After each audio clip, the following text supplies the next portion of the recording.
Olá pessoal, muito boa tarde. Eu sou o professor André Vale e o intuito deste vídeo é promover o entendimento e a demonstração de uma técnica, um procedimento prático que exemplifique um tipo de reação de aglutinação, visto que estamos iniciando uma disciplina de imunologia clínica. Resta importante destacar que, dentre as várias possibilidades de reações, testes, pesquisas de anticorpos, antígenos, reações que detectem, que adentrem a área da imunologia clínica, pode-se citar a de aglutinação.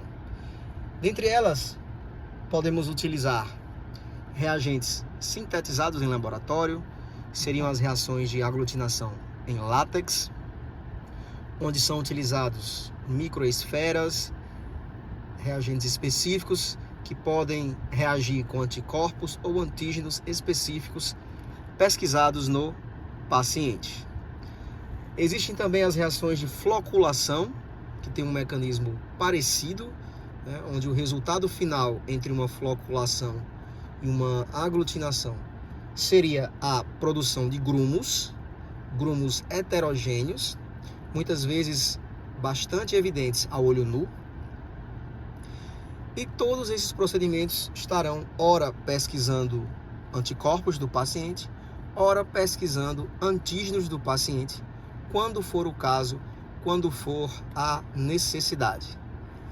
No caso em tela, trazemos aqui uma reação de aglutinação sobre o ponto de vista imunológico. A reação pode ser positiva pela presença dos aglutinados ou negativa pela ausência dos aglutinados. Esse exemplo ele é muito utilizado nos hemocentros, nas famosas testes, provas de reações cruzadas. Reações estas que podem ser aliadas para trazer a informação se aquele paciente ele pode doar o sangue para o outro e se aquele receptor pode receber determinado sangue. Neste processo,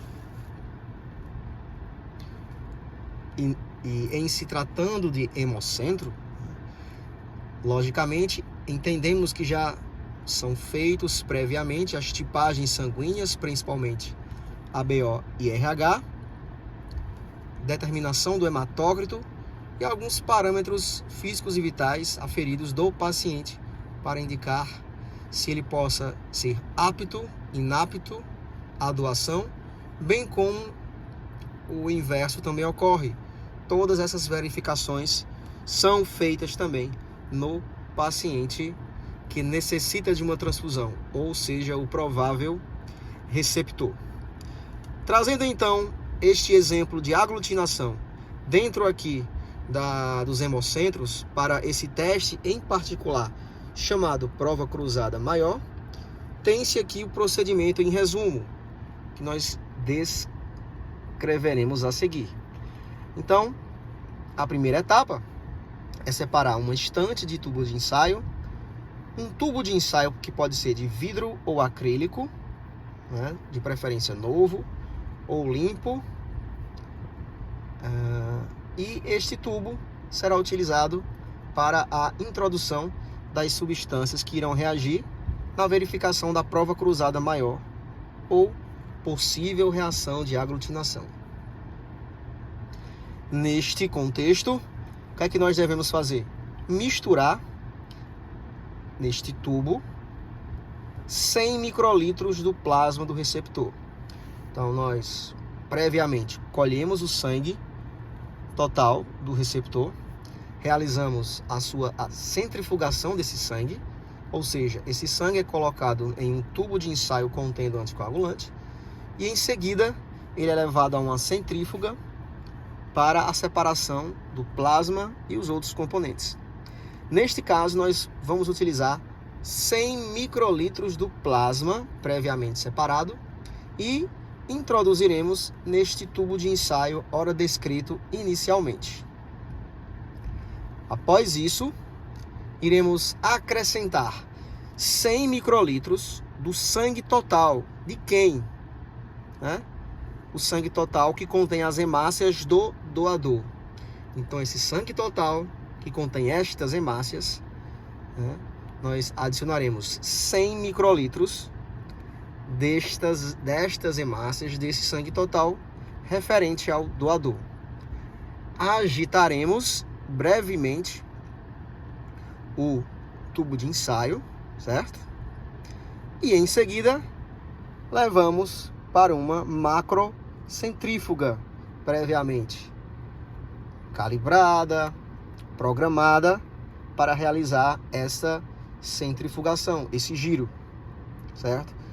Então, como já relatado, a centrífuga para este procedimento, para esta técnica, ela deve estar programada para uma frequência de rotação de 2.800 RPM, certo? E esse procedimento durará em torno de 2 a 4 minutos.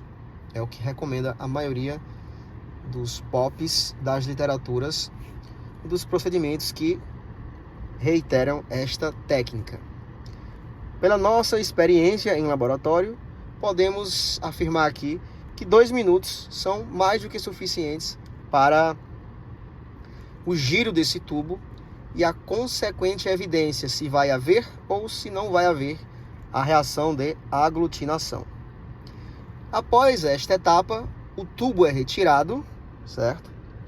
E será logicamente verificado por meio de uma discreta agitação desse tubo para verificar se ocorreu a aglutinação, e se assim for, nós teremos uma reação positiva, ou seja, dada pela presença dos aglutinados, dos grumos, desta interação grosseira, heterogênea que aparece. É como se houvesse uma sujeira na minha amostra. Isto, se acontecer, indicará o quê? Uma reação de aglutinação positiva. Neste caso em tela, nós não aconselharíamos o quê? O procedimento de transfusão sanguínea. As interações entre doador e receptor estariam prejudicadas. Por outro lado, se não houver a aglutinação, essa minha mistura de plasma com sangue total, ela permanece homogênea, sem maiores modificações, sem maiores alterações e, consequentemente, o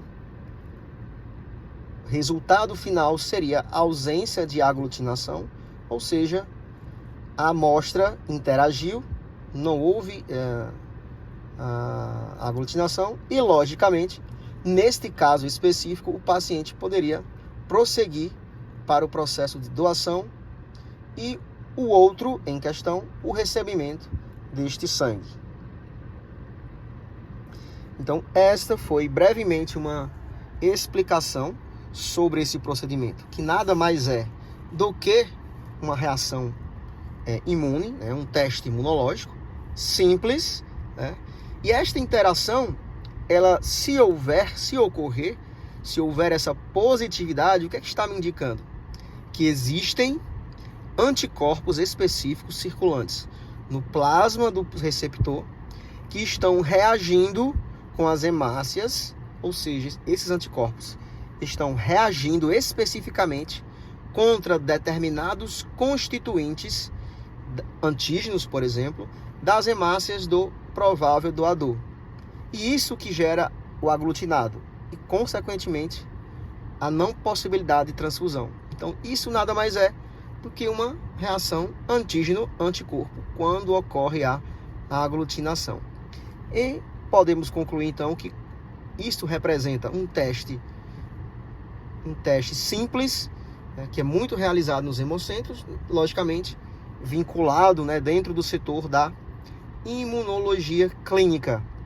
Então, dado esse exemplo e a sua respectiva aplicabilidade, em seguida demonstraremos para vocês o procedimento prático em si. Espero que vocês gostem Qualquer dúvida, estamos à disposição para maiores esclarecimentos. Um grande abraço a todos.